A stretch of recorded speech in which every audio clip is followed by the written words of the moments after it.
Welcome. Just to make sure that you can hear me, could you pop in the chat if you can hear me and also if you can see my screen? You're welcome to this edition of Emigrate Open Day. Today, we'll be talking all about the United States of America. We'll be talking about move to the United States, to the US as a global talent. Please pop in the chat just to make sure you can hear me. Welcome. We're just allowing 1 or 2 more minutes to allow others that are in the waiting room get into the room. Also, pop in the chat just to let me know that you can see my screen. We're talking today about move to the US as a global talent. You're welcome to this edition of Emigrate Open Day. Our coach for the day is already in the room, in the person of Ekundayo Ayeni. Thank you so much for joining us. And we've promised that this is very informative. Emigrate is all about tech-enabled visa opportunities. Emigrate is all about tech-enabled visa pathways to relocation and settlement. At Emigrate, we talk about different countries, the US, the UK, Canada, France, and several others. And today we will be focusing on the US. Just to give a bit of a rundown of what we'll be doing, we will be starting by just a bit of an introduction into what Emigrate is and what Emigrate is not. Then we'll get into the core of our session for today, which is around how you, as a global talent, even if you're a beginner, how you can plan to move to the US as a global talent. Right after that, we will come to a session of question and answers because we know that you would have a lot of questions for our coach today around this particular topic, or you may have questions for Emigrate team generally around tech-enabled visa pathways. If you wait till the end of this session, we've got a bonus for you if you wait till the end of this session. And so I would advise that you do because we promise that it is actually worth your while. But also we have the Emigrate Open consultation session, which we will be talking about. And recently we launched a campaign around move in 3 to 6 months, even if you're an absolute beginner in tech, to the UK, that is, even if you're an absolute beginner, meaning that you have 0 days of experience in tech, but even better if you have many more days, years of experience in tech, even better, but you can actually move within a 3 to 6 months period to the UK. We will talk a bit about that as well during the session today. So as you can see, the session is very packed. Our focus is going to be the US. Our focus is going to be how you can move to the US as a global talent. And we have an individual that the US has endorsed as an individual with extraordinary ability in the room who will be handholding us on this journey. We'll just say that from an Emigrate perspective, we've spoken with and we've shared a lot of information with different coaches and different guests who have shared their journey, who different countries of the world have said they are globally attractive, and they've gone on to do big things in the industry, in the ecosystem, and in the different countries of the world in which they've moved to. We've also had sessions, and many of these are to Emigrate community. And if you're a member of Emigrate community, you get all these for free. Today would be around learn to move to the US as well. In coming editions, we'll be speaking about the UK Tech Nation visa. Our next edition will be focusing on the UK Tech Nation visa. We would also be focusing on the UK Startup visa and the French Tech visa as well in some of the upcoming editions of Emigrate Open Day. So as I said, what is Emigrate? Emigrate is designed to help you become globally attractive. That's our main focus at Emigrate. I will start by just explaining that many countries of the world have realized that talent is the new oil. Many countries of the world have realized that the way for them to keep growing and growing their economy is to bring people who can help them grow their economy from anywhere where they are, anywhere in the world. And that is where many of the visa pathways that we talk about today, particularly for people in tech, that is where they come in. Some of these visa pathways, like the ones we'll be talking about today, are not only for people in tech, but at Emigrate, for now, we focus fully on tech and tech-enabled pathway. So at Emigrate, we help you become globally attractive so that you have options, many options of many different countries of the world that will want you. In terms of globally attractive, we focus on either a tech-enabled profile, which is you as an individual being endorsed, or a tech-enabled business, meaning that your startup or your business actually gives you a visa for you to move to your destination country. As I mentioned before, we focus on the UK, the US, Canada, France, and several other countries of the world as well. The visa itself is only a side effect of this objective. And so these visas are available. Something we advise our community members to do is to think long term. Yes, you want to get a visa. Yes, you want to move from your home country to a destination country, but you will still need to earn income. You will still need to do many things. You will still need to create employment and several other things in your destination country.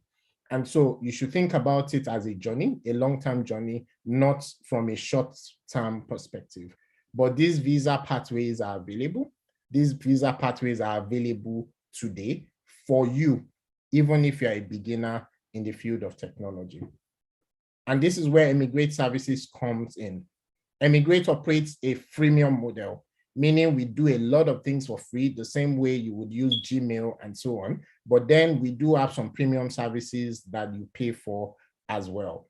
Many of the things you would need are things that you would get for free. Many of the things you need to start with, you can get for free. But yes, we do have some premium offerings as well in Emigrate, just to make that clear. And so what does our service cover? It covers things like information sessions. It covers things like general inquiry. It covers things like coaching, because we have a lot of different Emigrate coaches within our network that are able to handhold you for any one of the pathways that you're interested in. It covers things like preliminary assessment to say, do I already qualify, or how long could it take me for me to qualify? It also covers if you need a self-directed roadmap to say, oh, just give me 1 hour, 2 hours so that I know all the things I need to do. And then I can go away and get those things done within a period of time. Also, if you need a roadmap or you need handholding to actually also become globally attractive, Emigrate services are available for you.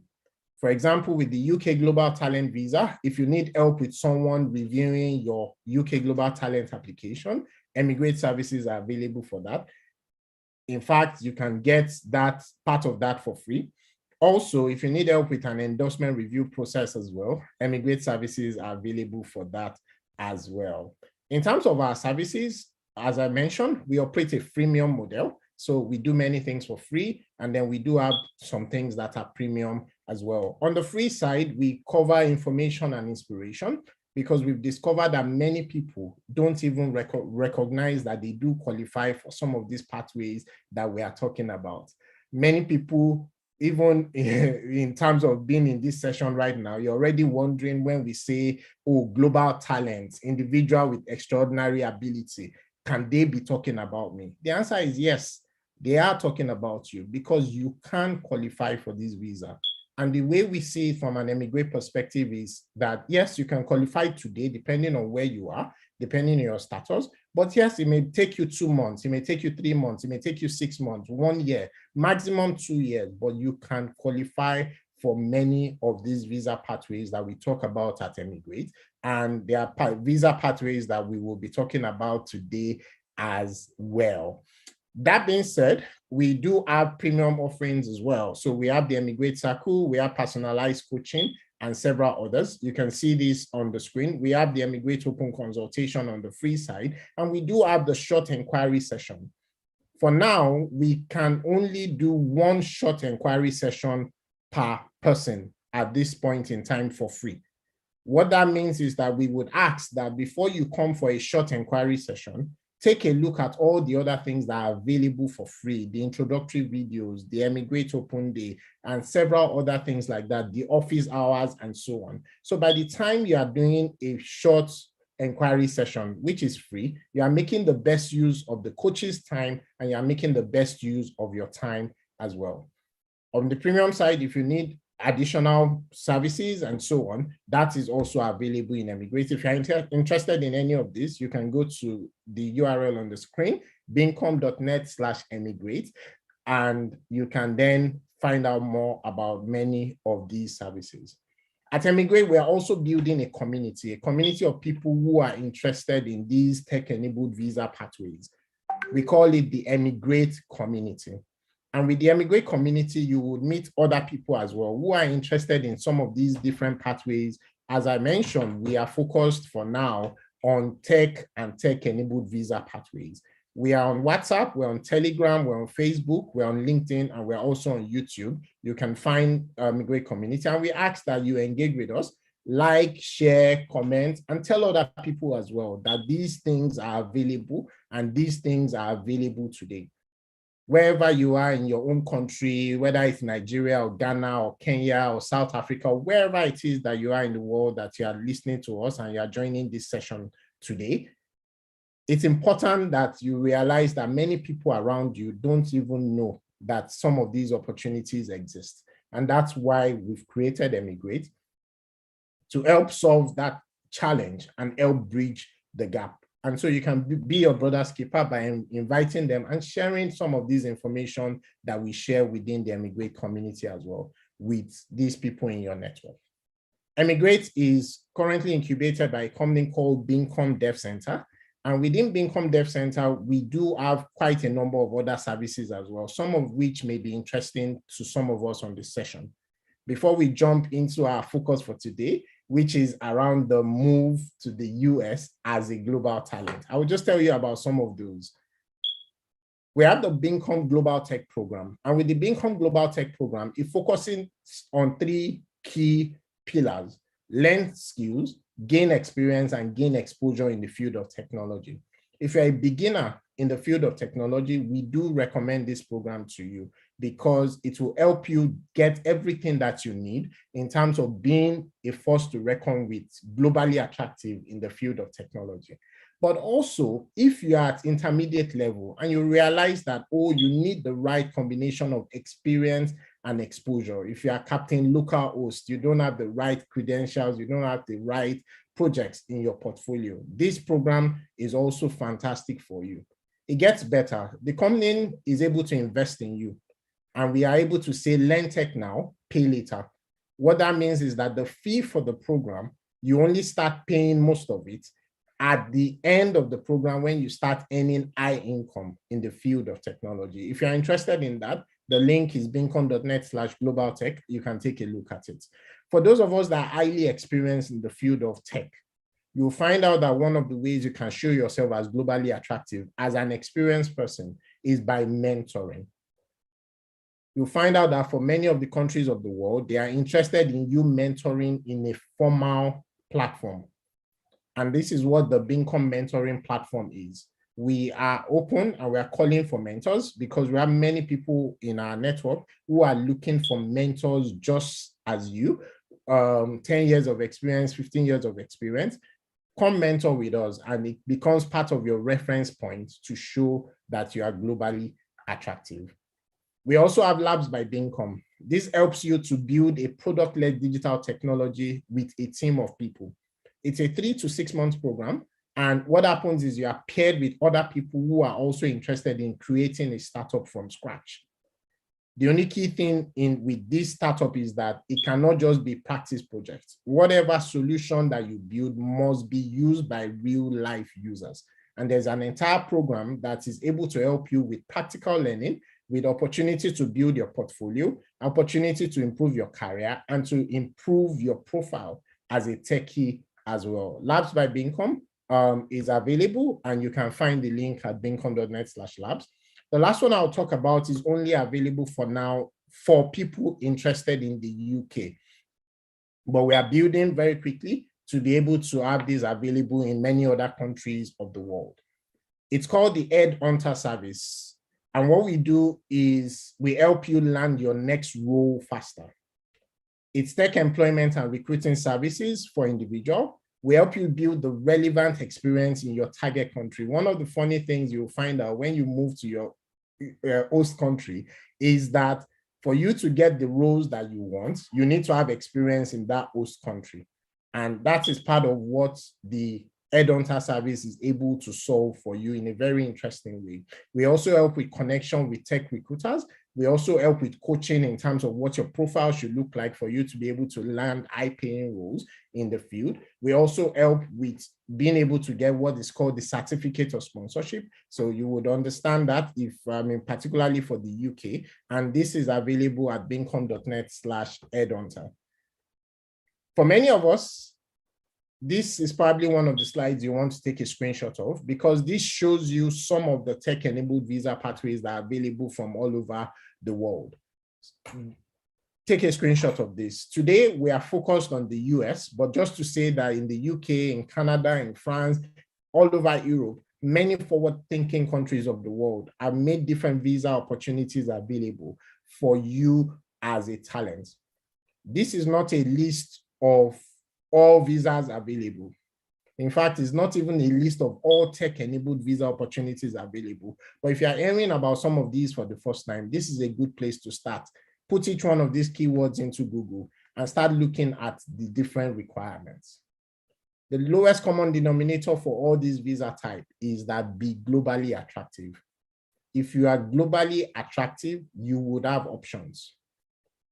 You can pick and choose where you want to. Some of our coaches were able to say, oh, they didn't like America, and so they decided to move to Germany. They didn't like UK, so they decided to move to Australia, and so on, because they have options. And that's what we want you to be as a member of Emigrate community, globally attractive, and so you can choose from all over the world. But today, we are focused on the US. Also, if you say you don't yet qualify, and that is possible for some visa pathways, something that you probably want to think about is what are the things that you should be doing right now so that you can qualify in the shortest possible time. And these are some of the information that we share in this session for the different countries of the world. Today, as I mentioned, we will be focused on the US. But we would also say that we do have a campaign at Emigrate around the move to the UK in 3 to 6 months. This campaign focuses on the UK startup visa and the UK innovator visa. We do have a full session on this, so I will not bore you with all the details, but just to mention that it is cheaper than the student route. You can start working in the UK from day one of you moving to the UK full-time, unlike the student route.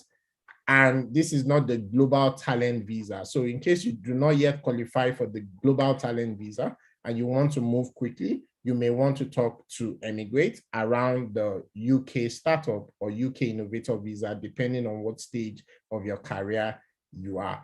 The key gates is around finding an endorsing body to endorse you and your idea or your startup, and Emigrate can help with that. Also, for Emigrate community members, which I believe many of us here are, we are currently running a campaign for the most engaged Emigrate community member.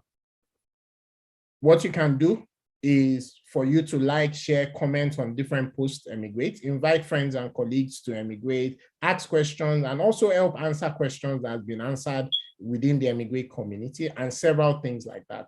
Very important is that we are focused on quality and not quantity of posts. So quality is important, and we're going to be looking at that as well. But yes, you get to win a free coaching session, which is valued at $700 if you become the most engaged community member. It gets better.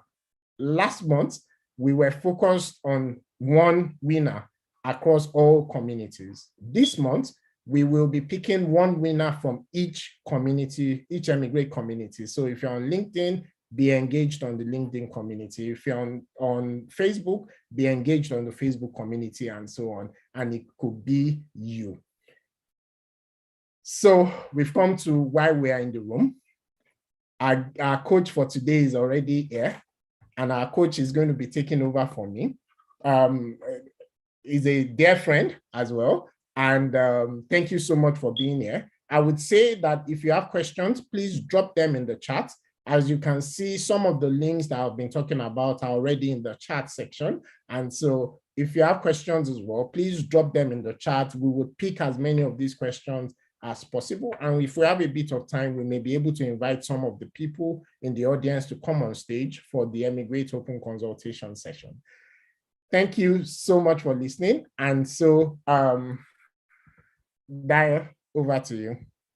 Okay, Bade, thank you for having me this evening. Thank you everyone for having me. Hope we can all hear me. Just say yes somewhere in the... Yes, loud and clear. Okay, fantastic. Okay, so thank you for coming. Thank you for taking your time to make the decision to come in this evening. Although currently I'm in Nigeria, next week I'm off again to the US. So the kind of visa I'm on is not compulsory.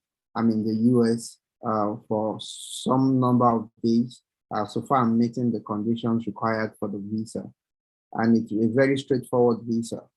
I want to share, we all have the background that a lot of things are threatening people in Nigeria, and we're looking for a better life out there, and the dollar rate is increasing. You know, I have a popular example I used to give that if a week before the lockdown, or during the lockdown, you had 36 million naira in your hand, and you suddenly change the money to maybe then it was supposed to be $100,000. Or let's say you have $10,000 dollars, which was 36 million, 3.6 million. And today you go to the bank and you meet your guy, book you by the road, and you say, change this money for me.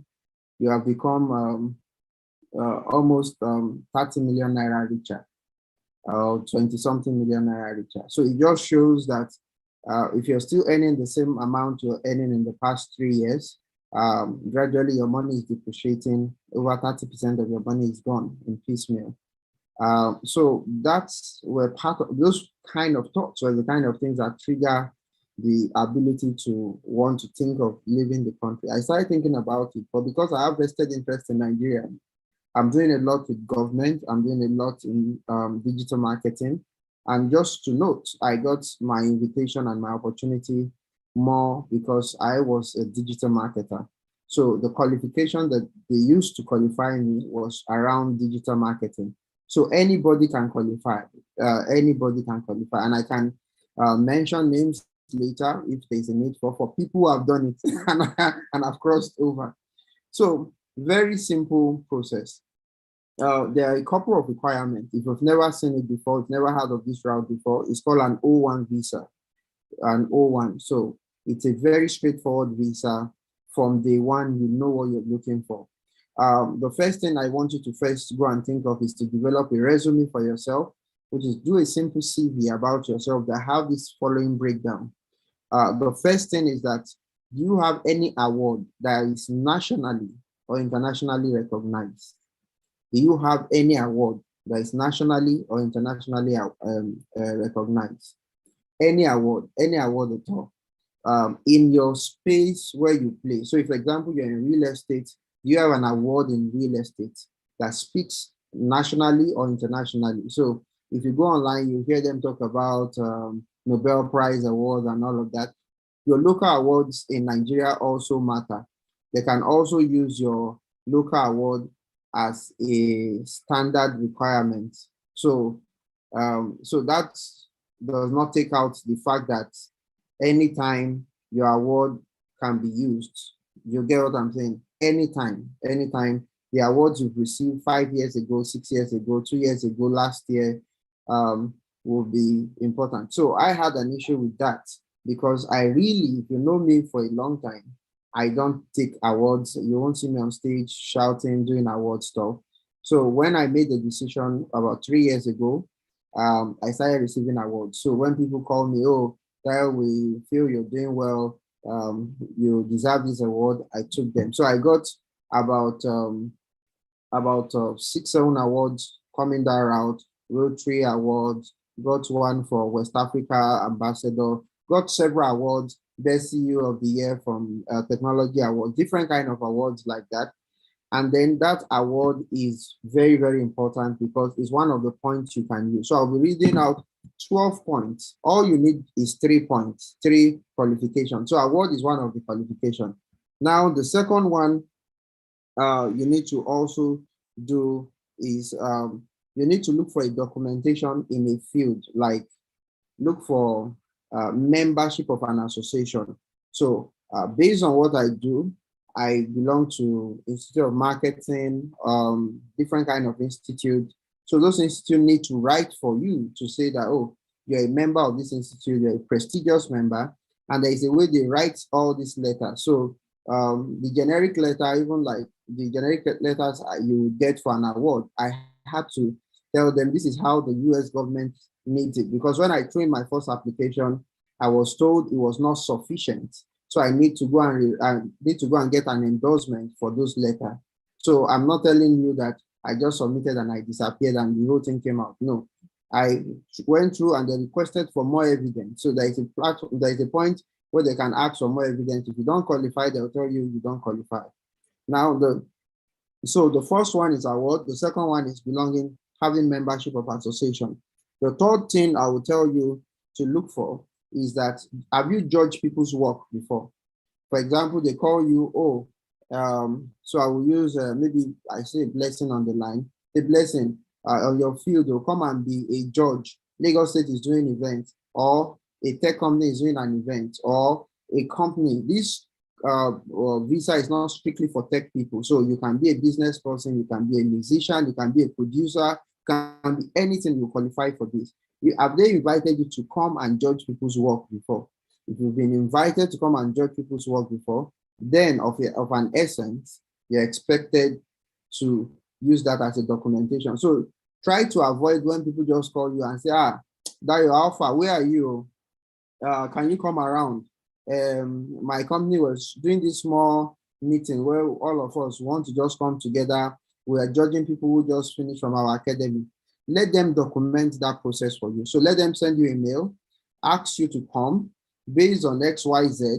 And then when you acknowledge that email too, because all this process are the standard process for anywhere in the world. So that process of they send you a mail, you acknowledge, and then when you finish doing the judge, it's your friend though, they need to also send you a thank you letter. The thank you for coming, we appreciate you for coming. You see, that whole process is a qualification process. It's as simple as that, but there are ways those letters are also expected to be written. So I'm just giving you that's another simple qualification you can have. Another qualification they may be asking for is that, have you done publication in a major trade magazine, maybe in your field? For example, in Nigeria now, maybe in real estate again, and they say in Castle. Castle is a recognized national.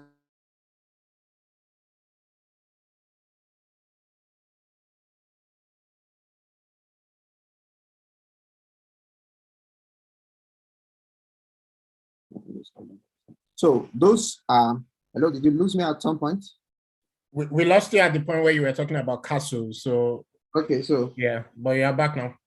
Okay, so for example, Castle is a nationally recognized newspaper. Some other newspapers that shows you or publication, not newspaper now, publications that are for maybe industry specific publications or some sort of high network magazines that you need to be in. You need to be published physically and then maybe online for good distribution. Then there is a flip to that publication also. So you need to be seen in the regular national newspapers of your organization. LinkedIn publication does not qualify. So you need to be seen in like a Business Day, Vanguard, and be seen, and there is a way the subject title calls it. So for example, if you go and Google my name now, you will see Ayeni Ekundayo, digital marketing expert. So they need to call you an expert because the countries that want to take you in, especially United States want to take you in, they see you as a professional. So I qualify for Australia, the tech enabled one for Australia. I qualify for Tech Nation for UK. So I can tell you, because of the options that I have, that's why I picked United States. So for United States, they expect that you're an expert. That's why they want to take you in. That's why they say you have exceptional ability. That's why they're bringing you in. Now, when you're done with that, then you need to also show if you've done any product, any product. So all these conditions I'm listing, you only need to qualify for 3. So if, for example, you have enough publication in the newspaper, for example, I have over 400 links in the newspaper. At the time I was printing out my evidences for visa interview, I had over 1,000 pages of things they wrote about me from the internet and from all my proof. So I can tell you for free, these things are easy. So I have over 300 links on the internet that talks about me on the internet. So some are replica, some people just look at me and then they give me 3 or 4 publications, the same thing across board, but the subject matter and the conversations were totally different. I got featured on Yahoo Finance, Yahoo News, all those things. I was everywhere because initially I used to run away, but because I had this in view, I had to commit to that. Now, another thing is, have you built any product before? So a couple of years ago, I was jokingly and just out of thoughts, out of adventures, I said to my friends or my staff then that let's build a mailing platform. So we decided to build this email marketing platform that looks like MailChimp, where you can send bulk emails. Funny enough, a company bought it off us, and then I built another one that I was just using for internal consumption for my office strictly. That alone was an evidence that I built something that was genuine. So some people will build dating app, you build different kind of things, it still makes you qualify. It's another evidence. Seeing the number of people who have used your product or download your product was also very important. Now, another thing is you need to have published a book if you have that option. Publish at least 1 or 2 books, show evidence that people downloaded the book. Your book is published on Amazon, people have written review and all of that. That also is sufficient as an evidence that your book had gone into several publications and all of that. Now, I would mention the last 2. So the last 2, which includes evidence you were hired in a strategic position. So we're doing some projects with a state at the time, and the governor was interested in what we're doing, and the SSA in charge of that whole project invited us over to come and do the project with her. We did some job with her. It was just pure business. It wasn't something too strange. Before you know what's happening, that was sufficient evidence also that we're hired in a strategic position to come and work for government. Now, because of the nature of what I also do, I do reputation management for some top people in Nigeria, making sure they're good and all of that online. I got invited by these people on some letters. Oh, we know that is a wonderful guy. They gave me a letter saying that I'm working for them in a strategic position. If you've been hired by a church, by gang, by government, by an office, by a group or something on a strategic role, put it there. It's enough evidence for you. That is another point of evidence for you. For example, they invited you to come and revamp a whole maybe TV station. It's enough evidence for you to put in there. There is this maybe critical organization that changes, like maybe Red Cross in Nigeria had issues, and you're the one who helped them through that process, and they can write a letter for you how you did it. That's enough. The last one, which is evidence of high salary. So if you have a salary or a letter, employment letter that has that evidence that you're earning high salary, you're good, you're fine. They'll put you out there. That's the only letter you need to submit. One letter is even sufficient for that one. That, okay, my salary is 5 million, it's 6 million, it's 7 million. Out of all these conditions I just listed now, all you need. Also, somebody just asked minimum amount. Minimum amount typically is like 4 to 5 million. So your salary, because in the US, anything below $25,000 yearly is categorized as very poor. You're like below the line, the poverty line thing. So if you're like between that point, like 7 to like 50, 60, the average income, Then when you cross to anything above that to 100 or something, they now consider that you are earning properly, you're earning well, because by the time you say, okay, I'm earning 120, and after taxes, you still go with like 7,000 or 8,000. By the time they remove just maybe 1,005 for your accommodation and the remaining maybe 2,500 or something, you still have a savings of like $4,000-5,000. So to them, they believe you are earning high. So if you're on this call and you're earning that kind of salary, you already have a point you already qualify for. Now, out of the whole evidences I've just listed now, which is from the awards to publication in newspaper belonging to association and international affiliations, you've developed a product before, you've published a scholastic document before, maybe some people have published journals and all of that before. All of those are there. You have evidence of being hired in a strategic position. You have evidence that you're earning high salary. Any of these three, awards, anything, if you meet award, media, and high salary, you're good. They will give you this visa. Now, the visa is not a visa that you go to the embassy here and you go and apply. No. What you need to do with this visa is that, you're submitting evidence. It's like you're trying to qualify for something. So you send them all the evidence. So there are people who are assessors who will sit, mark, and make sure you meet that qualification, because when you're submitting, you have to submit to a lawyer that will write a petition. Like my first set of petition that I submitted was about 720 something pages, 29 pages. With the books I've published before, links about me online, product I've developed and all of that. By the time they asked for more evidence, I had to submit almost another 400 pages, and more evidence was like 60 days. So I'm just giving you all of this so that you know that it's easy to do and it's also a bit complex. Like the awards, I submitted almost 12 awards. I was submitting where, because I sit on a couple of boards, I sit on almost 15 boards as a person of organizations, fintech and all of that, non-profits. I sit on the board, and all those things were not sufficient. They didn't consider those things as evidence. That you sit on the board of a company in Nigeria is not an evidence. But that you were recognized in your field and was given an award is more important to them than sitting on the board of maybe First Bank. So to them, it doesn't add up because of the way they view things on their own side. So that's why I said some things are there that may not look normal to you. For example, I am an MTN premium user.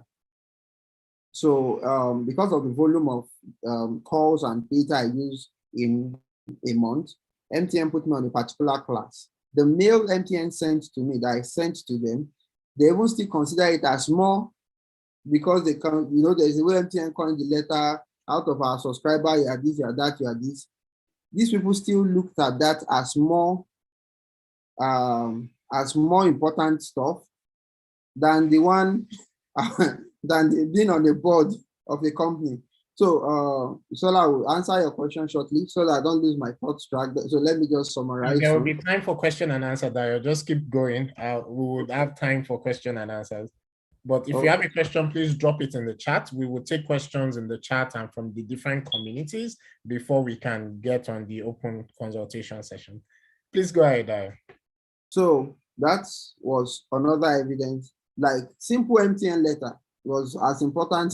It was more important than a board membership approval that they said, oh, as a board member, you sit 2 times in the quarter, you're going to have this, you're going to have that, the benefit. They didn't even look at that. Now, there was a time I was lecturing in Mountaintop University. I just, I went to so I used to speak in Mountain of Fire, maybe on a Saturday or Sunday, or speak in their churches. And I was invited by the school to come and just be taking Friday lectures and teach their children, the kids, digital marketing. So I did it as an hobby.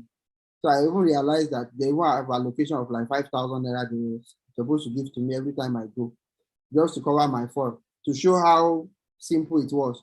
And at the end of the semester, it's a 1.1 unit course. So I finished and I left. You see, that whole process of lecturing and scoring their papers was enough evidence for these guys, as it were. That means that I've assessed people, I've lectured people, I've assessed people, and I've given them points That was enough evidence as a judge.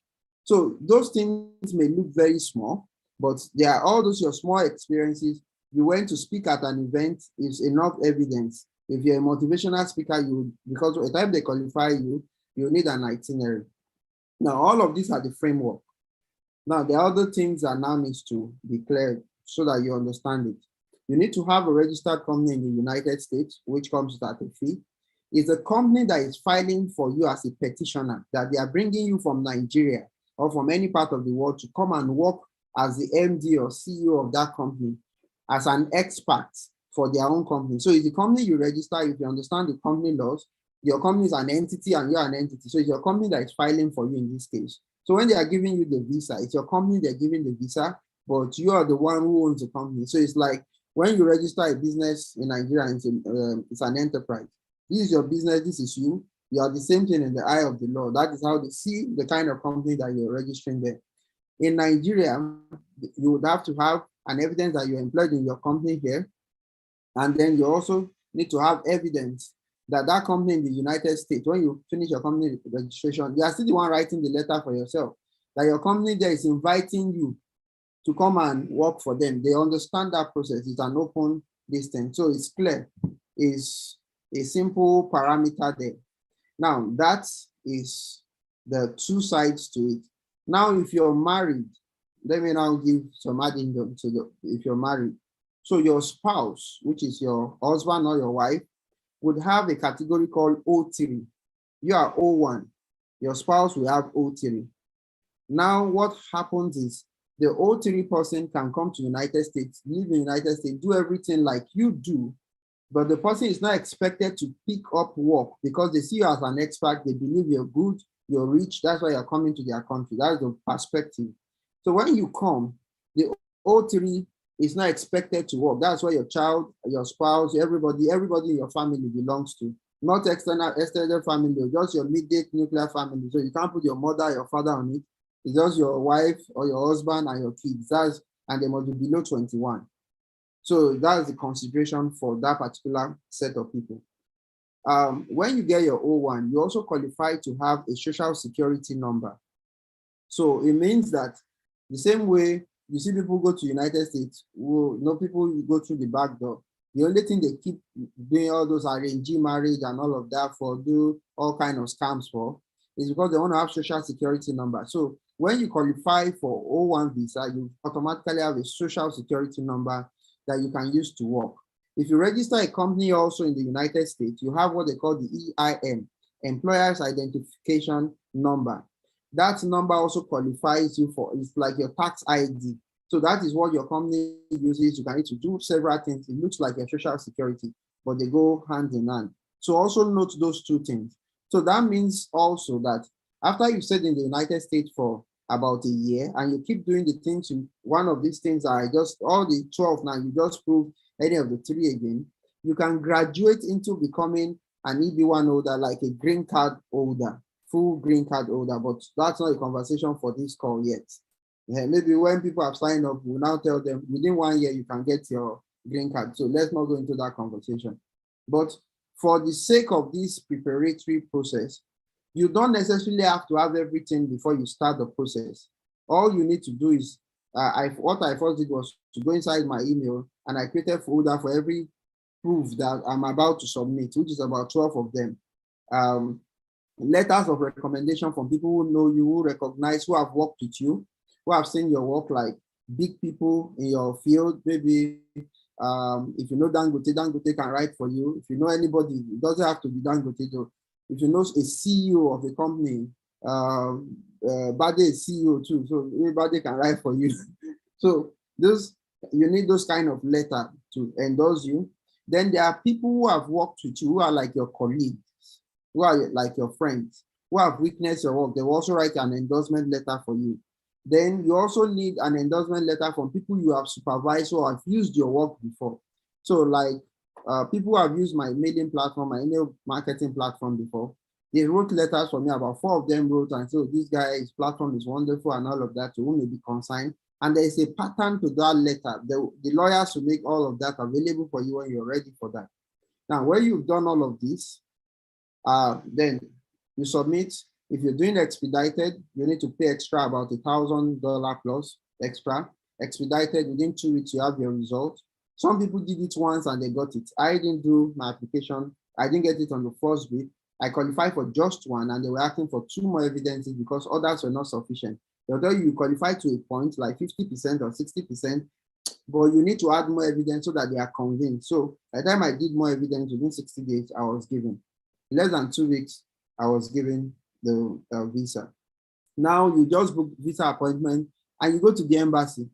All their own is to do is to stamp because they are not the ones who looked at, if you're doing B1, B2 interview, normal visa interview, they just ask you some questions. Have you been to United States before? Have you traveled? Where have you been to? All of that. The person can just decide and say, we're not giving you. This time around, you already have a letter of approval from the United States government. That is a unit that is that handles it. That I've sent you a letter. All you need to get is your booking date here. Your date is faster than all this one. They tell you that it's in 2 years' time, you'll see date. Theirs is within 30 days, you get a date. They will tell you if I go on the platform now and I go under my category, in the next 30 days, there is a date waiting for me. Even 3 days ago, I was trying to book for somebody. Okay, that was 3 days ago, the day before yesterday. Yesterday was an available date. So it was just 24 hours to get the date. That's how easy the date is. So it's not like B1, B2 that you have to go and stay there and be looking for a way to get things. Like I see somebody join with Association of Professional Food. You qualify for this thing. This person who is there, if people are members of the association, can qualify. So these are things, they are open, they are there. And I just want to encourage that if you're willing and you're prepared for all this journey, it's very easy. You come to United States. Settling in the United States is very easy. I can show you pathways when you get to United States. This is how you buy a car. This is how to get a house. This is where your children, your children will be going to free school. So note that behind your mind. Your children are going to free school. So the visa is valid for 3 years. Then after 3 years, you will do renewal again using the same conditions. But if you know how to reprove your evidence within 1 year plus, you get your visa, you move to a better visa. And it's not compulsory you live in the United States. It's not compulsory you stay in the US for any length. So note that as part of your application. Be a bit rigorous. So in the next 2-3 months, you can be in the United States if you have 3 of those conditions. So I think I should stop there so that we can have a lot of interactive. Wow, thank you so much. That was a lot that you packed into that couple of minutes. That was a whole lot, and I know that there are several questions already. I see a bunch of them on the chat, but I wanted to ask something that I see in the community and also here, which is that this doesn't seem like a beginner friendly pathway. So, I mean, if I'm just 1 year experience, I can't probably qualify for this. So what would you say beginners should be doing for the benefit of the beginners in the room so that they don't leave before the session ends, and then we'll now focus on the people ready to apply? Okay, so it took me 3 years. I've been, Buddy, we've known for a long time. So should I let one cat out of the bag? You know that part? Not yet. Not yet. Okay, so it's been my friend for as long as you can. As long as I know Lagos, he's been my friend. So, and interestingly, I started 3 years ago.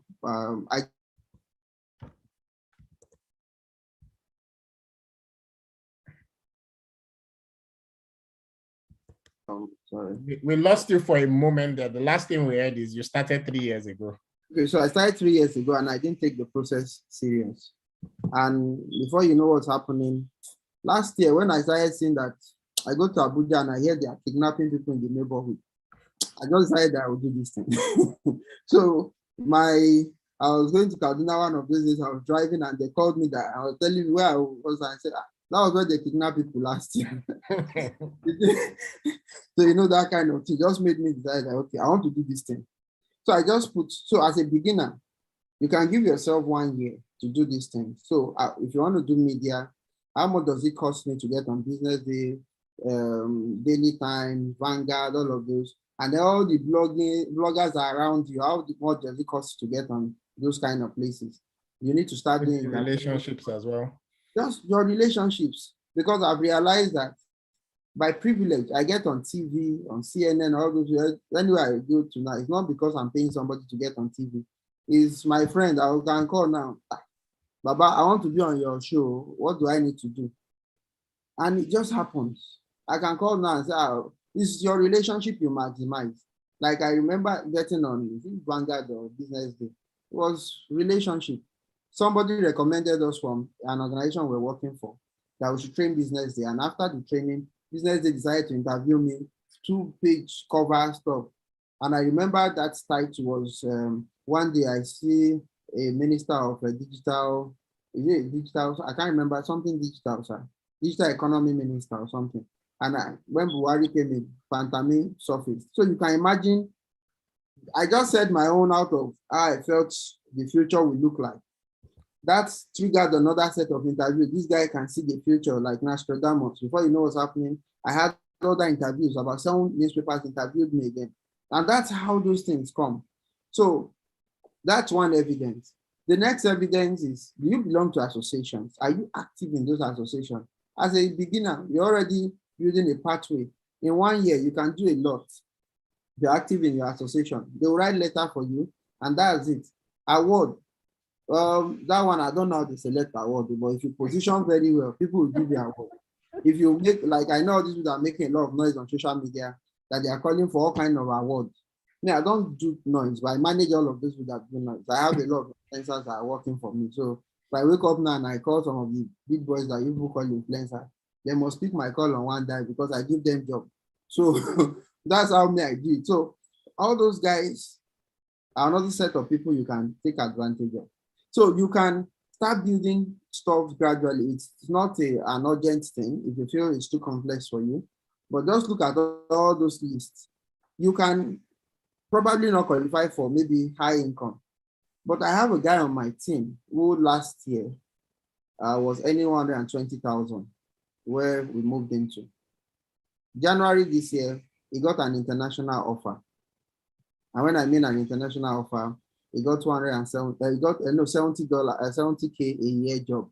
That guy automatically has qualified for high income. So, and he's just doing front end. So it's your thought. Bade has some pathways that will train you, put you in this process. And, I think it's part of what Migrate does. And they'll go through the process with you over a year and you qualify for it. So it's not complex. So if you want, they say, if you want to eat a big meal or elephant, you have to start cutting it small. There is no way you can put all the elephant in your mouth. Huh? So just start the process and you qualify for it. Thank you so much for that. Before I go to the questions in the chat, the other one I wanted you to just emphasize is the question of sustained recognition. Because I know there are some people here that would say, oh, I got into the newspaper yesterday, then let me go and apply today.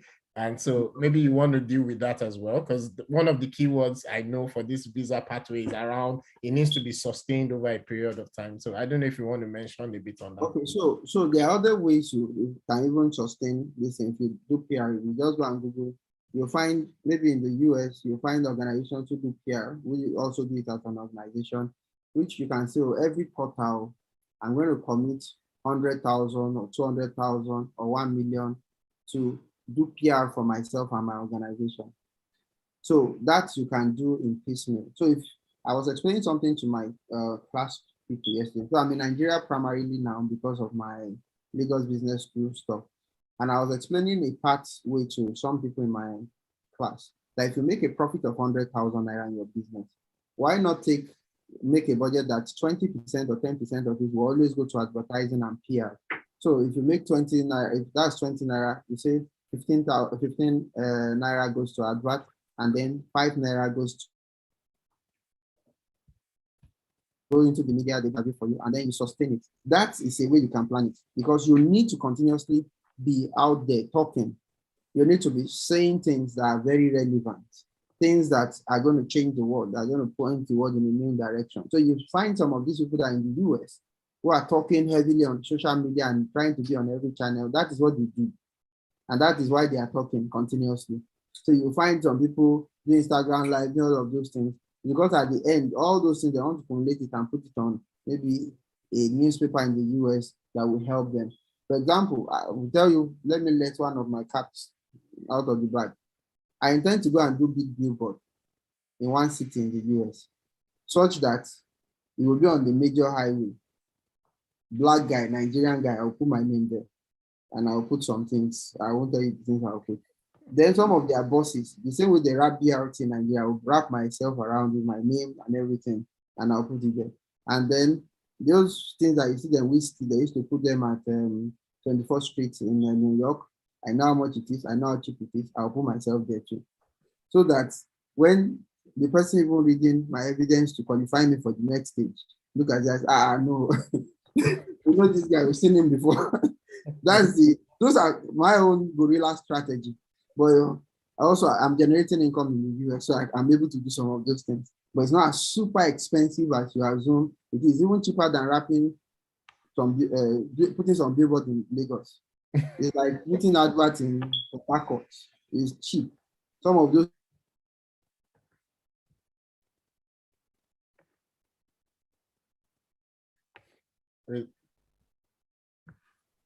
We lost you for a moment, Dio, but I think we got the gist of it. Welcome back. Yeah, so let's go to some of the questions in the chat, and I will just say to the audience again that if you have questions, first point of call, drop it in the chat. If we have a bit of time, we may be able to invite a few on the open consultation session.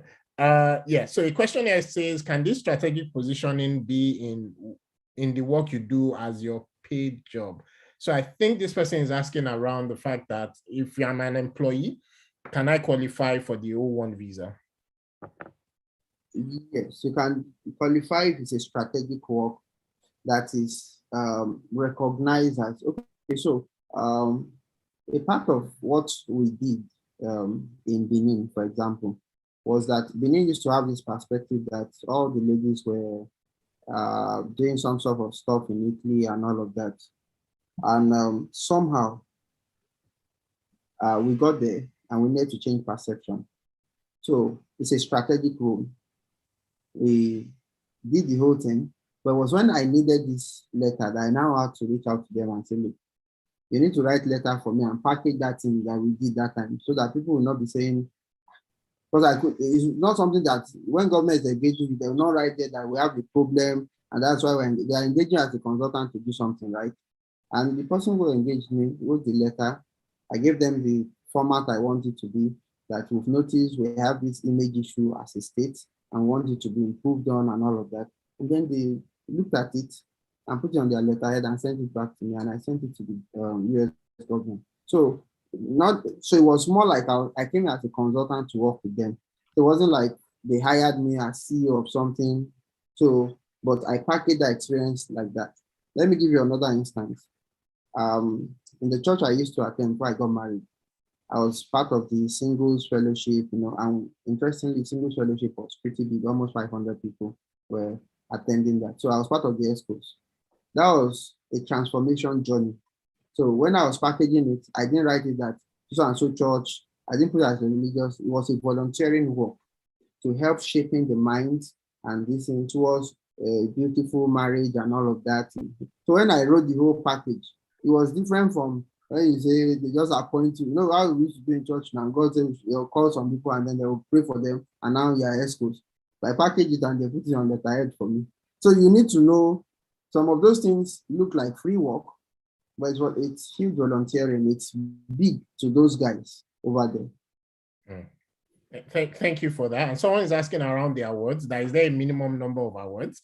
And I guess just to add to that question would be, what if I don't win Nobel Prize, for example, and all of that? So minimum number, and then does the award have to be a certain size or a certain recognition, or must it be international?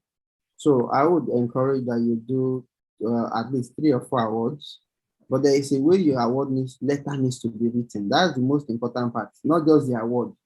So I got an award showing me something ambassador for West Africa. I can't remember that award name now, but there is this award they used to give a plate number for. And I didn't take it for 2 years. It was early last year. I now considered it, got the award, took pictures. I didn't put in the newspaper. But the way the letter was written when I submitted originally. Those people said the award they gave you is not in the category. They didn't give you as a digital marketer. So I had to go and meet them back and say, please write this letter and say, because I've trained over 11,000 people across Africa over the past 13 years, I've done this, I've done that, I've done this. That's why you're giving me an award for my impact to the society. So it has to be rewritten. And then there is a pedigree, the people, the judges, how was the award, how did they come about the award? Those things are very important. Are they judges to the award thing? Are they, so they would give you list of items, list of things that you need to put in the letter for the letter to qualify. So, and then the award needs to be nationally recognized. So for something West Africa, and they are telling me I don't even qualify. Meanwhile, awards from association was recognized. So out of maybe XYZ people from Northwest, Southwest, they speak to you and all the process needs to be written in the letter, step by step, the judges, people have received it for all of that. Those are the things they want to see in that letter. Not just that, we like Badio will see your impact. We want you to come to Eco Hotels on the 5th of December to come and take your award. All those things, right? That's not sufficient. There is a pattern which there's a guide to it. So it's not something I can break down fully here. And then some other people will attach their profile. The person who is giving you award and some of the judges, they will take their profile and attach it to it so that they will know these are credible people. So the thing, that's why I said it's a bit more than just what I can explain. But do 2 or 3 of that, you are good. Yeah. And someone was asking around, you mentioned the letter from MTN. What category does it fall under? Someone was asking also to say, where can they find a list of all the things to submit? It's online. Everything was saying, you can find information online. Just Google O1 individual with, how did they say that long word? We just call it global talent in the immigrant community now. Right, just Google O1 visa, you will find a lot of information on it online. But yeah, someone is asking around categorizing some of these documents. So your letter from MTN and all of that. So for example, do you remember where that fell under? So like that MTN stuff was seen as recognition, like an endorsement letter that they recognize that I'm a premium user and all of that. That's where it fell under. For me, it didn't even make sense to me. I just put it in there when I was downloading. I just put it in there, and then the lawyers put it, and then they add it as part of evidence. So it's so silly to me, but it makes sense to the world.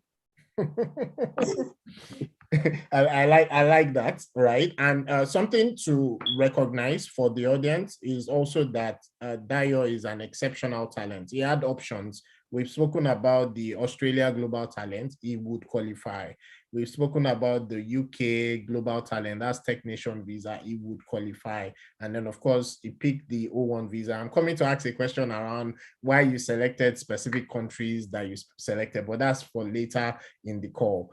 Someone is asking around, what's my starting point? It seems a bit daunting. Where do I start from?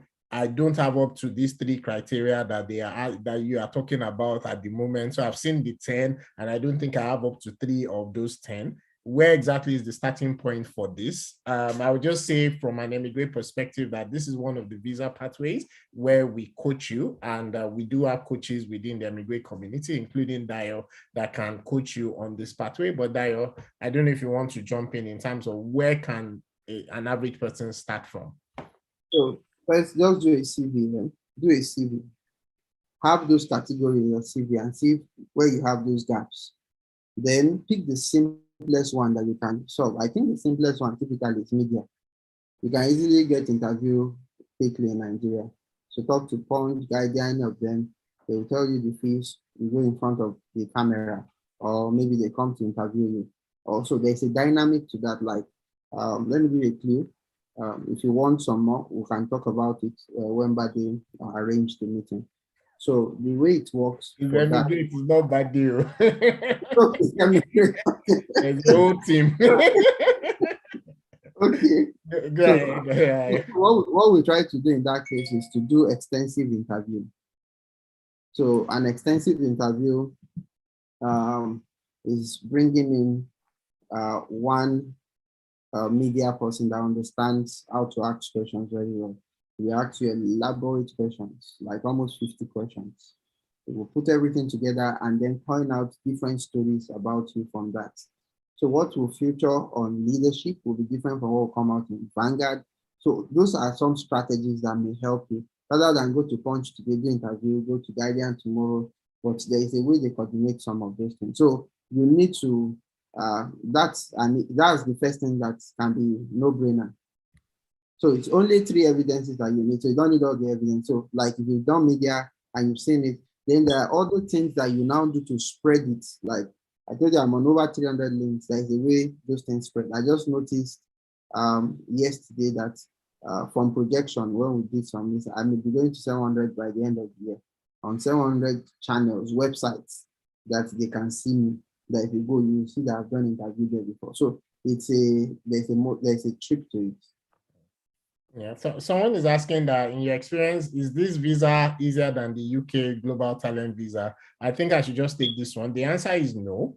But if you do qualify for the UK Global Talent Visa, it is more than likely that you qualify for the O1 visa. Yeah, the evidences are like the same. They are very the same. If you check online and you compare the evidences they're asking for, they are the same.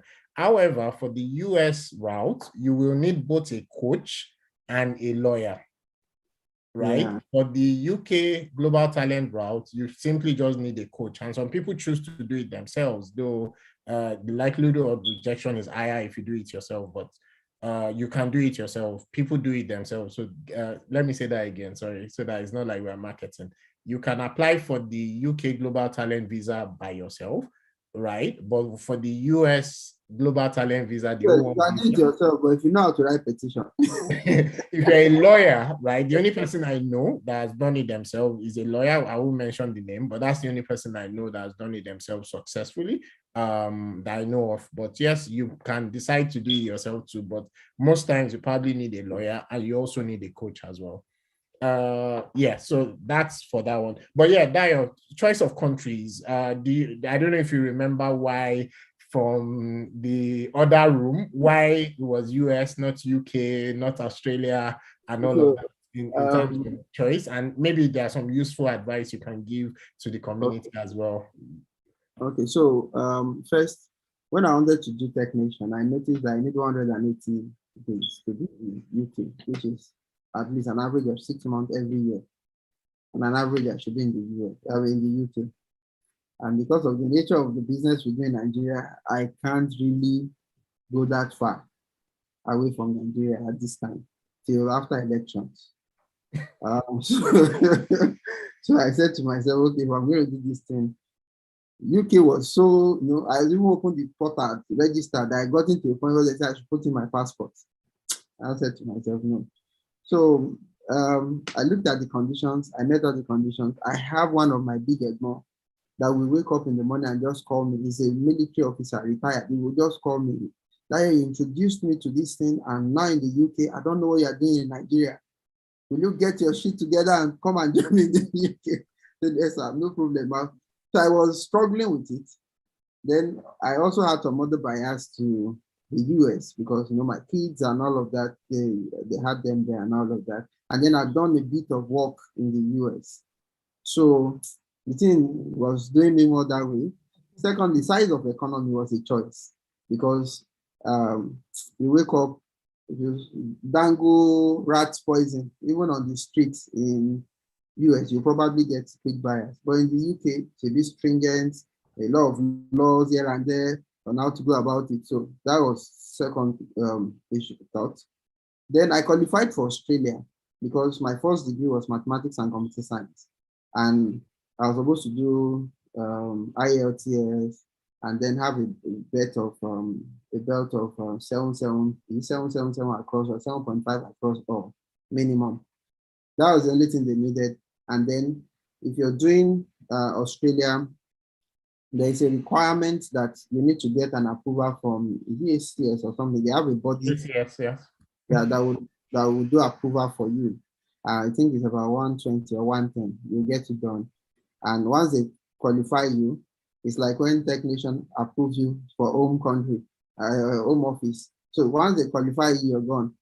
Is it that ALTS thing? So interestingly, my wife registered me, and so she said, oh, I said I will postpone. So they called me that Wednesday was my speaking test. I didn't make it. I was doing one transaction and I just looked at it. They don't know what that's what money I want to make it. So I waited, So Friday I came back to town. Saturday was the exam. My wife said, let's go and do this. I've not read anything. We went. So I got did the exam. I told them I have not done speaking. So I said I had to come the following week or so. So on a Tuesday I went, I did the speaking. Speaking, I got 8. Everything I passed like 7.5, 7.5. Then it came to writing, I had 6.5. So that just made me, I can't be sitting down to learn this thing because of the whole stress. So that was why I didn't do Australia. Looking at all of that, and then you hear, once you tell somebody Australia, it looks as if they are going to the end of the world. You hear people say, no, that place is too far, it's this, it's that. I studied Australia, I liked it, I liked the weather. By this time of the year, I think it's getting to their own winter now, so it will be for diverse economy. The economy is close to Canadian economy, and it's PR directly. Once you do that one, it's direct PR. You have permanent resident.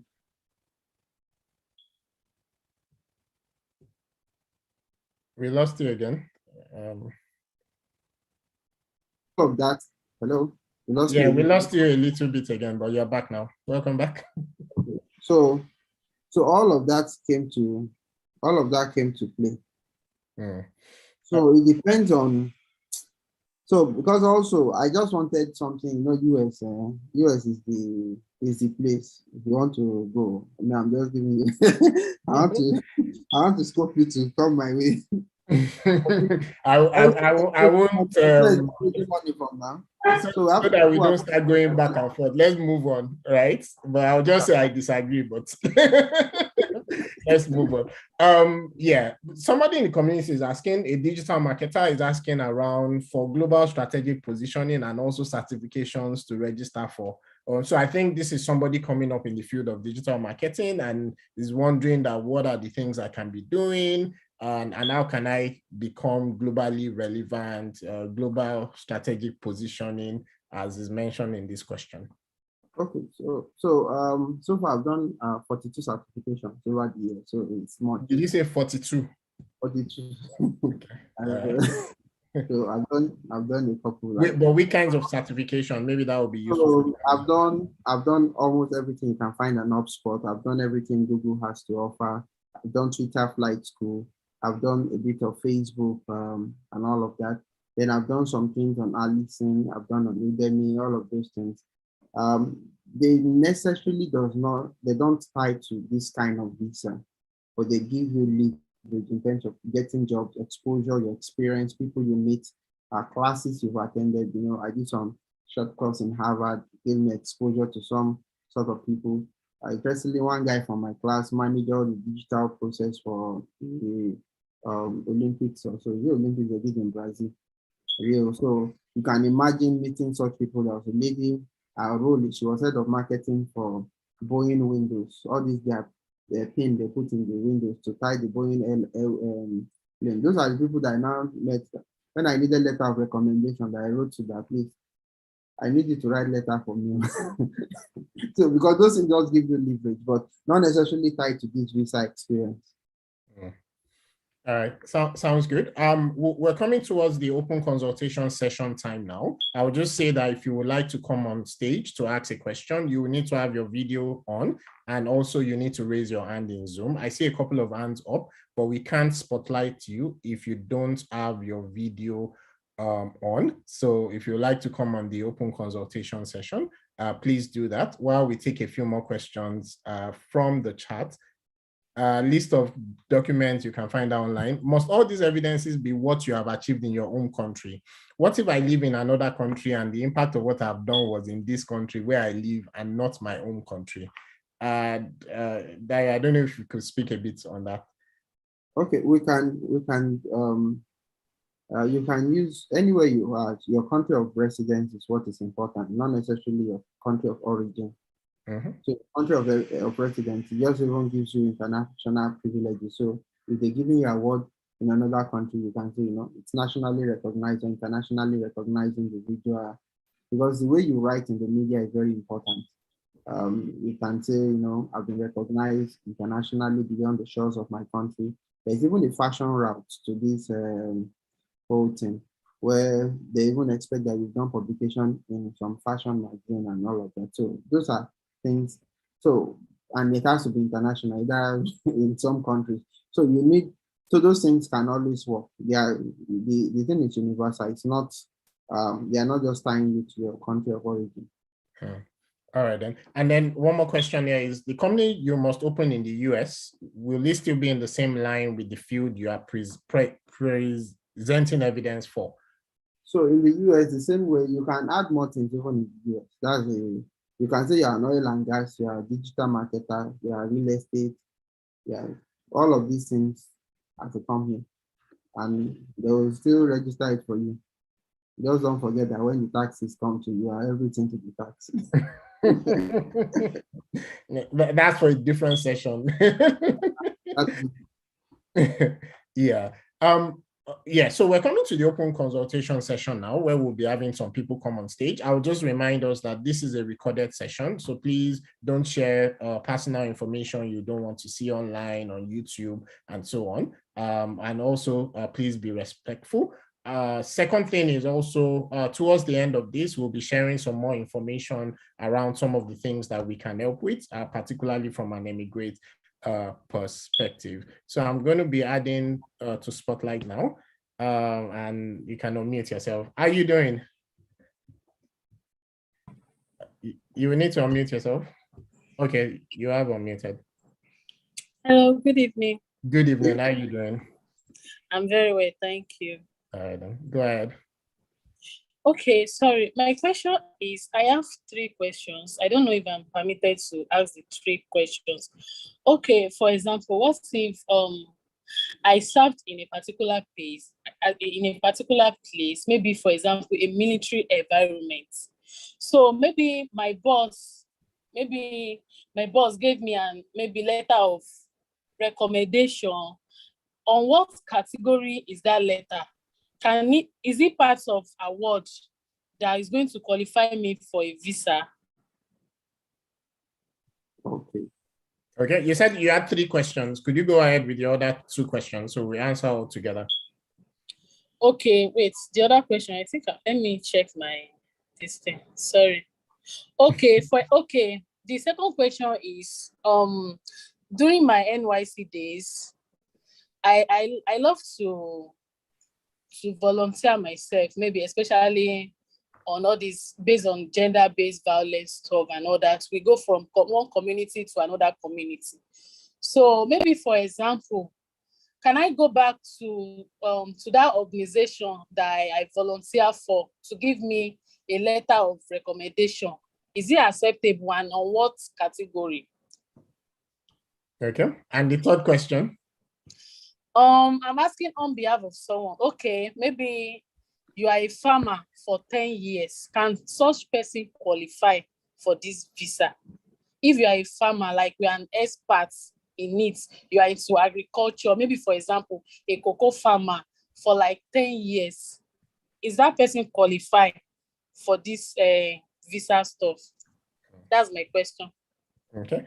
Dai, I don't know if you want to share on those 3 questions. I'll just remind the community that we at Emigrate, we focus on tech-enabled routes specifically. But yes, if you say you are in agri-tech, then of course that's tech-enabled in a way. Dai, please go ahead.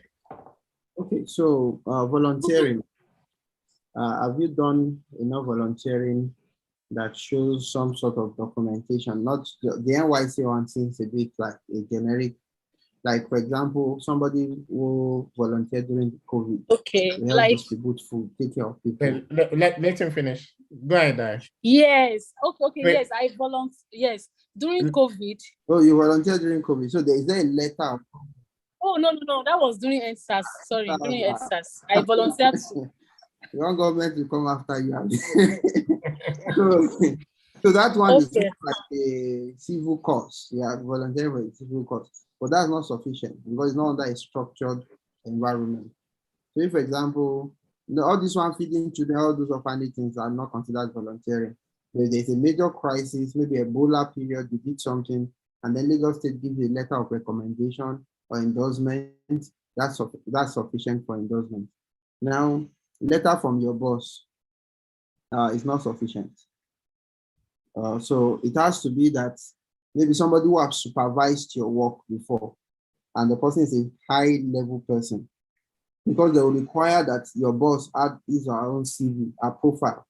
So they want to see that you've worked in a place where they can endorse you and say, this person has delivered. Maybe they want to take a product to market. If, for example, you work in a bank and you're a part of the team that delivers Star 327 for GT Bank, and they give a letter of endorsement, you know that one is like, oh, this letter is worth it, because they required a lot of, they will check out for how professional, like on our platform, we had over 3 point something million subscribers that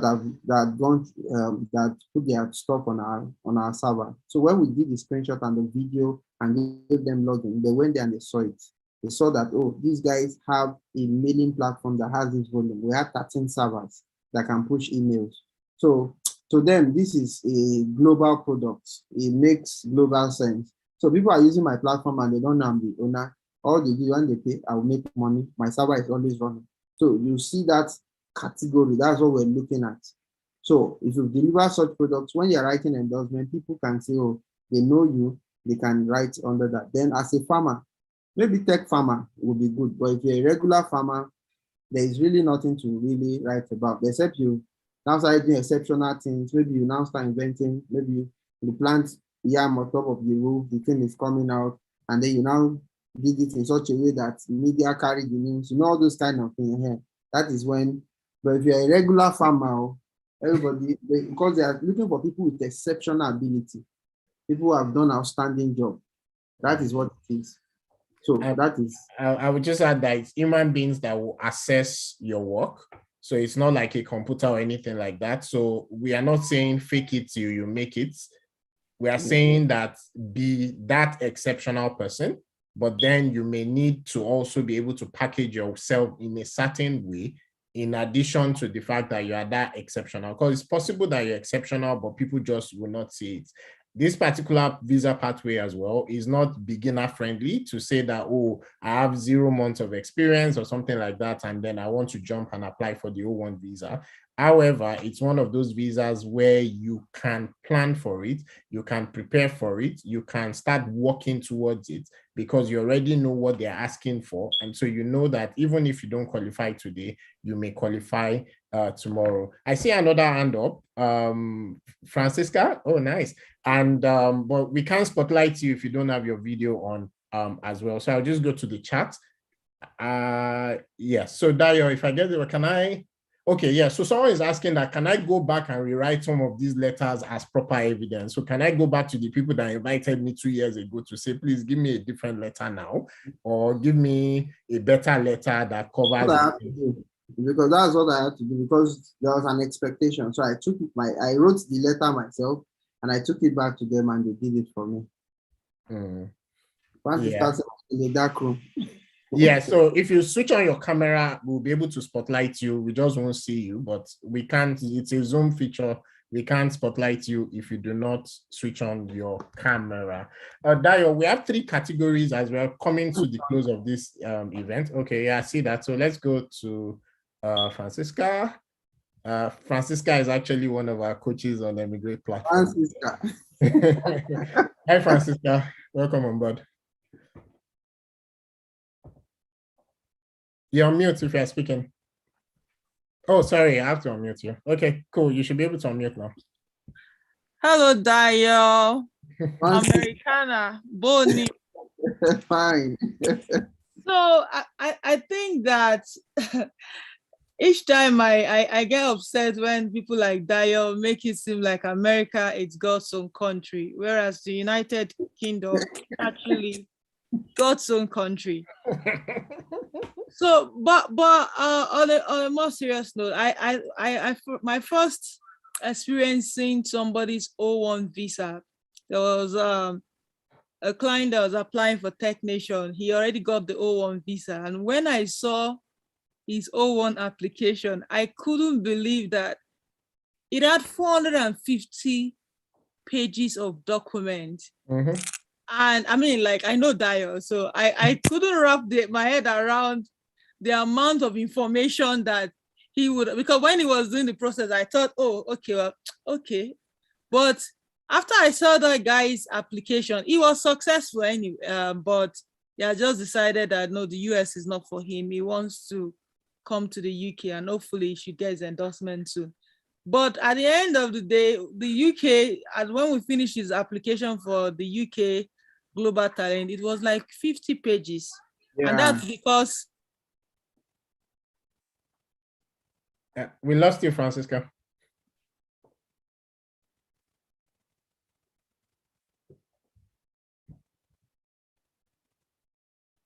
We lost Francisca. Hopefully she'll be back. I normally insist on people putting up. Can you hear me? Sorry, Francisca, we lost you for about 20 seconds. So okay, so I was just saying that doing the comparison between the number of documents, I think some of them were called exhibit or something, petitions or so in that O1 visa. It kind of sounds daunting. So I heard Bade talk about coaching. Where does the people you coach on and you grade for O1 visa, where would they even start from? If the documentation would be up to 200. It's not a 2 month journey, Francisca. It's a 1 to 2 year journey, not a 2 month journey. But go ahead, Daya, as well. So if, for example, you want to do an O1 visa, usually out of the 10 evidences, the lawyer will tell you to provide the 10, so that when they are picking, they can only pick 3. So that's why usually the evidences are very bulky. Like when I did my media alone, that took almost like 300 pages. The books I've written, when they put everything together, it took another set of another 200 pages. Now, these are not books that are even popularly published. Maybe 1 or 2 are on Amazon. So you will find that those are things that usually occupy the space. But for maybe a Tech Nation, 2-3 media evidences is sufficient. We just wanted enough things to be out there. Like evidence of high salary was only one I submitted from, and it was approved. That was what they ticked. Just 1 page, 1 letter, 1 page. So evidence of strategic hire was 2. 1 for Benin and 1 for one other client to work with. That is difficult to call his name online. And those 2 were evidences that they ticked, and my media. Then they now went to awards later to go and tick the evidence as okay, sufficient. So you're just asking. So if you have any of this, if I had known that this is all they needed, my evidence would be more than maybe 20 pages. But I needed to put everything such that when they see it, they too know that okay, we've read, we've gone through documents. So it's just that balance, because the lawyers will push so that in case they don't always, because when they ask for more evidence and you submit and you don't meet the requirements, they are gone. So that means that they'll tell you to reapply and start the process all over again. And they'll tell you the reasons why you didn't qualify. So when they request for more evidence, each part they wrote, so those evidences I submitted that were not sufficient or properly written, they wrote under there for me. So award letters, I submitted like almost 15 awards. I felt, oh, that was how they would take it. But they reviewed and told me what they needed. So when I was submitting award, more evidence for award, was maybe 2 or 3 letters. That was all. Letter of recommendation, endorsement, all of those things now came to play. Yeah. So just before we have like final words from Dio, and Dio, I also like you to speak with the different categories of audience that we have in the room. We've got beginners, we've got intermediates, we've got experts who are probably the ones that are ready to apply. They are the ones that will probably qualify for this visa immediately. And I would like you to share some information to each category of this audience. Just to mention that a lot of information about this visa type is available online. Just Google the O1 visa. You will find the criteria. You will find some of the things that you need to you need to know about it. The O1 visa itself doesn't lead directly to settlement in the US. However, if you qualify for the O1 visa, you are more than likely that you already qualify for the EB1 visa, given a bit more time and giving more sustained national impact. Well, yes, sustained impact as well. And so you may want to Google that. And yes, some of the criteria that I was explaining, and also using his own personal circumstance in terms of what is submitted and how it's submitted and all of that is also available online for you to go look at.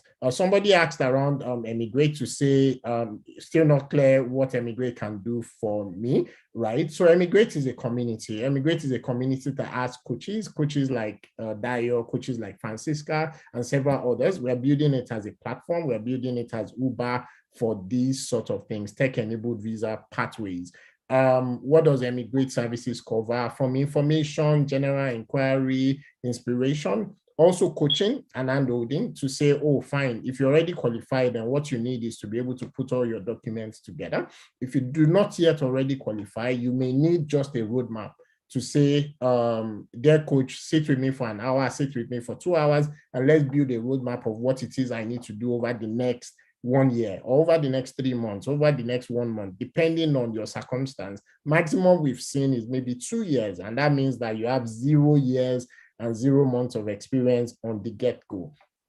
It's work that you will need to do. You will need to do things that are newsworthy so that you can actually be in the news. You will need to speak at events so that people in your industry will know you, and several things like that. But those are things that Emigrate can work with you on as well. So self-directed roadmap where you go do it yourself, or then handholding where a coach is actually able to handhold you through the process. We also help with Technation visa application, for example. If you need help reviewing your application and so on, because we advise that ask someone else to review your application, particularly for the Technation visa, but more particularly for even these US global talent route, as we are calling it in Emigrate.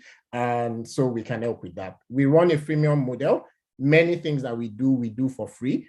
So information, inspiration, the open days, one of which we are here right now. Dayo has basically dedicated his time to be able to help you and other members of the community, particularly with the information that you may need to know that, oh, this is a journey that you can start immediately. We do things like the open consultation, and we do have free short inquiry sessions as well. With those short inquiry sessions, we advise that consume everything else that you can get for free. Go and Google, go and read, go and research. But a lot of times with that much information, it may get daunting. You may have questions particular to your own circumstance. And then that is where some of these other things are beneficial to you. And then on the premium side, we do have coaching services, Emigrate Premium, and a bunch of other things. We have the community, which we are building, and we're building to have more engagement, comments, and to be helpful to people who are interested in the different tech-enabled visa pathways. I mentioned, and I will mention again, the fact that we are working on seeing the most engaged Emigrate community member, and they start winning access to Emigrate Circle, which is our premium community. And also you will gain access to free coaching services with some of our coaches on the platform. With Bincom Dev Center, we have the Bincom Global Tech Program as well, which helps you to learn tech, learn skills, gain experience, and gain exposure. You get to learn tech now, and you can pay later. We've got the Bincom Mentoring Platform, a structured mentoring platform. We've got Labs by Bincom, which helps you with building a tech-enabled startup. So if you've never done a startup before, this is something that is almost like a lab, and that's the reason why it has that name, for you to start that journey. And then for the UK, we are able to help you land your next role faster, and that's by a combination of many things.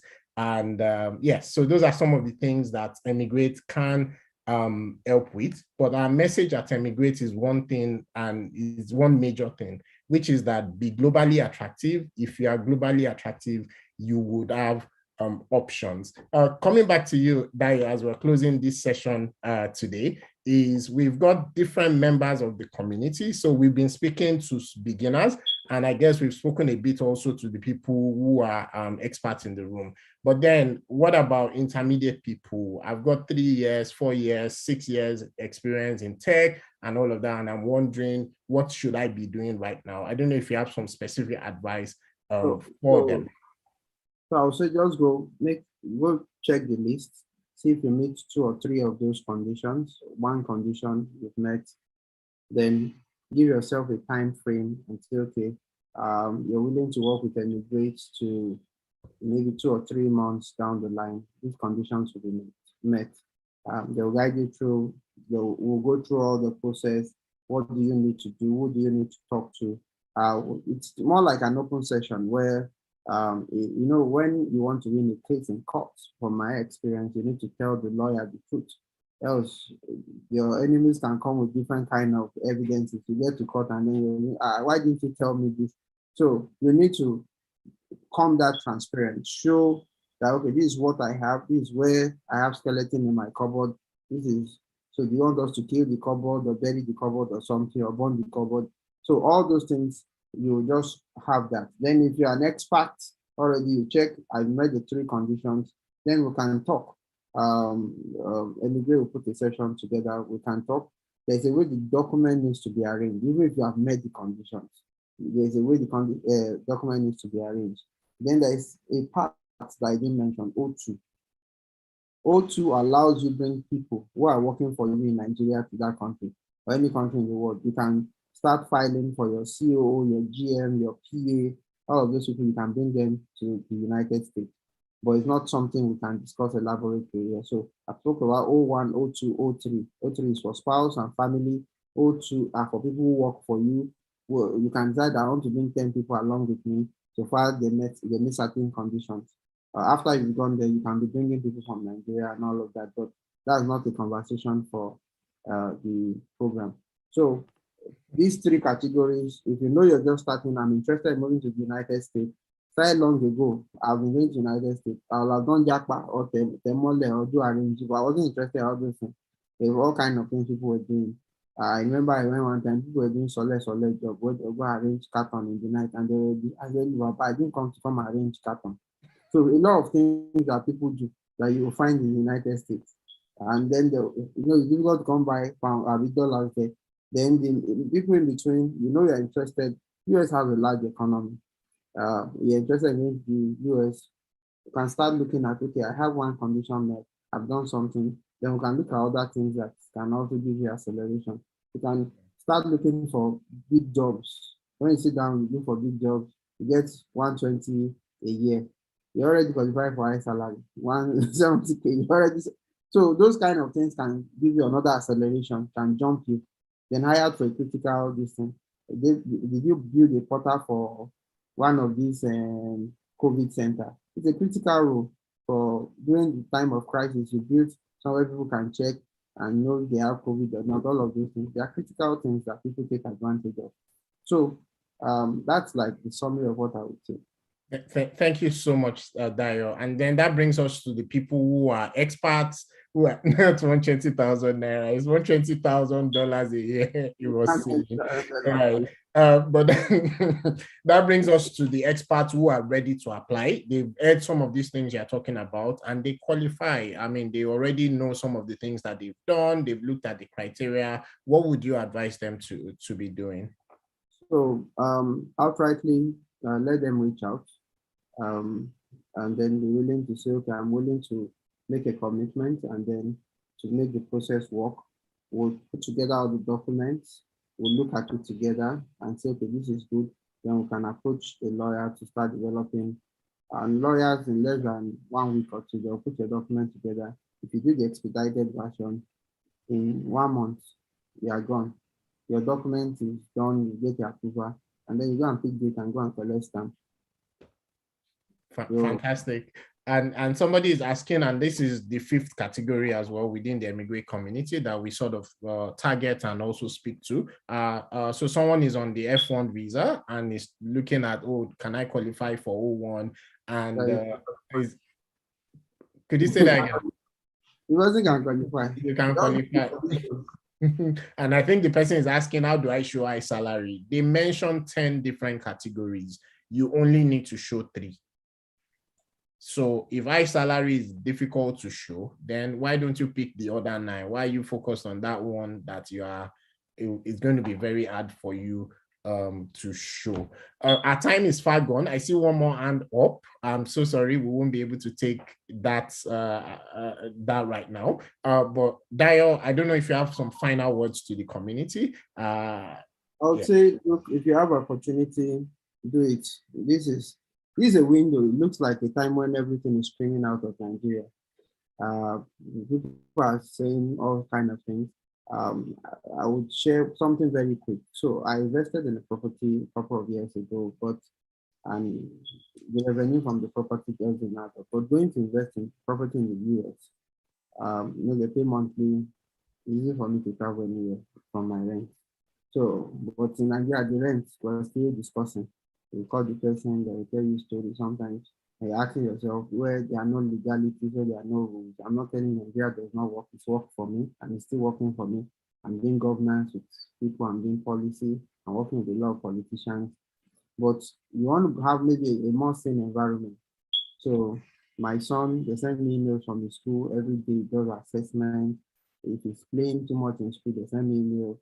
Where I told one day, an AT&T sent email to everybody in the community, like an estate.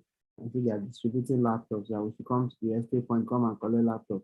Nobody has ever even come in and just come and take a charge card in our estate. So these are opportunities everywhere. There is law. There was a day in February, I was in the US, and there was a kidnap in the neighborhood, and we just had Amber Alerts. Everybody's phone, every Tom, Dick, and Harry. So while your phone is on, my Nigerian lines, everything had Amber Alert. The description of the guy to his shoe that he was wearing was in the like they see this guy just kidnapped a baby and all of that. Very interesting in community to live in. Initially, when I got there, my kids used to say that NEPA picked that. Now, I was talking to my daughter 2 days ago, and she said, Daddy, why is there no lights? Trying to explain to her that I said, no, there's always light here. It's you that have problem. So you want to be productive, you want to do things. You just sometimes want to have a change of environment. You want to be in a place where you're properly appreciated. Things you're talking. You find people who live in Nigeria and then they excel out there. There you are, you can't be exceptionally, you can't be this. You don't know. You've not gotten there. The 1,000, I know people are working in the bank years ago, who their salary have not passed 1 million. And depreciation is catching that money. Travel out and see if you won't earn more than that guy. The day cost of living, actually, it's high, but it depends on how you manage yourself and manage your person. So a lot of things that people don't know, or they don't, there's this assumption there's money everywhere in Nigeria. Go and, if there's money everywhere, we won't be on this corner. Yeah, you can just wake up, one politician will call you. How many people have they called? How many times have they called you, come and collect you like that? You think it's easy. So sometimes when they say those things, I just used to laugh. Your healthcare system, a couple of things, a lot of things I can talk about here. That if you don't want to die, sometimes look at life expectancy now. Look at people who had a train accident. It would have been me on that train now because I like to go to Kaduna. I like Kaduna. I was going to explore train, but now I can't even go Lagos to Kaduna because I don't know if bandits has approached that area. Those are kind of things in my head. So I'm just asking myself, how real that Lagos, you're stressed, go in traffic and come back and see what your life would look like. So it's not because I'm telling you to leave Nigeria, but if you have an option, you have the opportunity and you have the ability to do it, I'll tell you do it. And then see when you go there and you come back and you ask yourself, even some of you go for vacation and you come back and then you say, I wish I can go back. From airport, you see that the staircase you're going to enter, that's where you start from. So all the iron that you used to come out of the plane, it's a lot of issues, but well, it's part of life. One time they will tell you America used to be like that, US. But today, since it's better, let's go. I want to live long. That's the thing. I don't want people to be using picture to explain to my children how their dad used to look like because I traveled on Nigerian road, enter Porto and died. No, I want to show, I want to be able to show them I grew up and my great-grandchildren. If that's what it takes, then why not migrate? Trump's dad, the grandparents were immigrants. Most of the people that run America, their parents are immigrants now. about their style, all of them, Elon Musk, all of them. If it was in Africa, in South Africa, we need to do the kind of car he's doing. So there are a lot of things that when you start saying it, people think, oh, does the environment encourage you, allow you to do it and see what tax will show to you, or if not tax, even road safety, all of them, they are there. Uber struggles with Nigerian government as much as, so let's just keep it like that. So let me not overload the thing, because we all have this experience and we know what it takes. So yeah, and then final words from me. I see a question, and I would want to say this again. At Emigrate, we don't want you to pretend to be globally attractive. We want you to be globally attractive, and then you will have options. So I see someone asking, can someone put money inside my account during the process of application and blah, blah, blah. I don't even need money for this and no proof In of this fund. part, exactly, there's no proof of fund needed. So you want to even start by even researching this pathway. We've spoken a lot within the last couple of minutes that we've been on this session, but the truth is that there's a lot of information out there. There's a lot of information out there that you need to take action and go and read about it. There are some questions we couldn't take during this session because these are questions that you can easily Google. We wanted to focus on things that you cannot actually go and search for on Google, people's experiences in taking this particular pathway. And so please bear in mind that Emigrate's focus is be globally attractive. If you're globally attractive, you would have options, and then you can decide to say, oh, it's America, it's the US, it's the UK, and so on, that you want to move to. That I was talking about the decision for the family, for his family and for his child, and so on. And we had different reasons why people from the different communities and the different countries that Emigrate operates in right now are looking at relocating. The other thing I will mention is take action. We've spoken about a lot of things, but the truth is that if you do not do anything with the information, then it's just wasted information at the end of the day, because nothing will change. There are actions that you probably need to do right now. For some people, it's a case of, oh, I don't know anything about this visa pathway, so let me go and do my research. You need to spend 1 hour, 2 hours, 3 hours, 4 hours doing research on the pathway. Watch videos, watch this video again, listen to some things that were said and some things that were not said, and then start from there. For some people, you already qualify, and then what you probably want to start doing is that, oh, okay, fine, what are the things I have? Oh, where is that letter of invitation that they didn't send to me, but I just showed up? Can I start gathering some of these evidences again, and so on? Ask for help, right? It's ask for help as much as possible. Talk to people who also know things about this pathway. They could be friends, they could be coaches on Emigrate platform. It doesn't matter, but the key point is that take action, because if you don't, the information itself is wasted. You may not qualify today, but you can work your way towards qualification over a period of time. For some people, that period of time may be 1 week. For some people, it may be 1 month, 3 months, 6 months, maybe 1 to 2 years.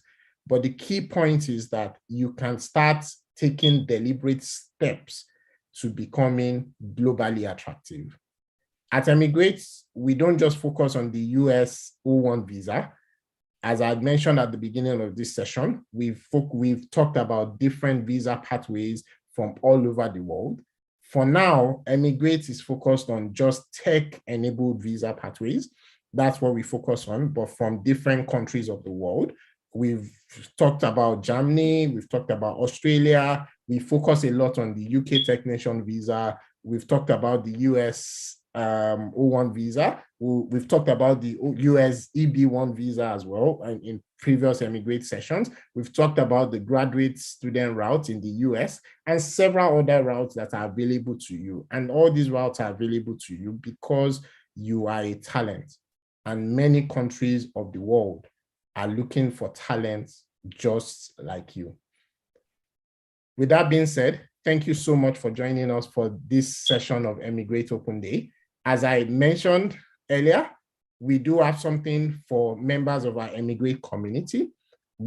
for the most engaged Emigrate community member for this month, we are awarding one free coaching session, which is worth $700. And so what we ask you to do is engage, engage, engage. Invite people, reply to messages, make comments, ask questions, all of those kind of things. And all of those will count towards you qualifying as the most engaged Emigrate community member. And with that said, thank you so much, everyone. Dayo, thank you so much for joining us today. We really appreciate your time. And I'm sure that we would be having more conversations from the members of the community as well. Thank you, everyone, and have a lovely rest of the day.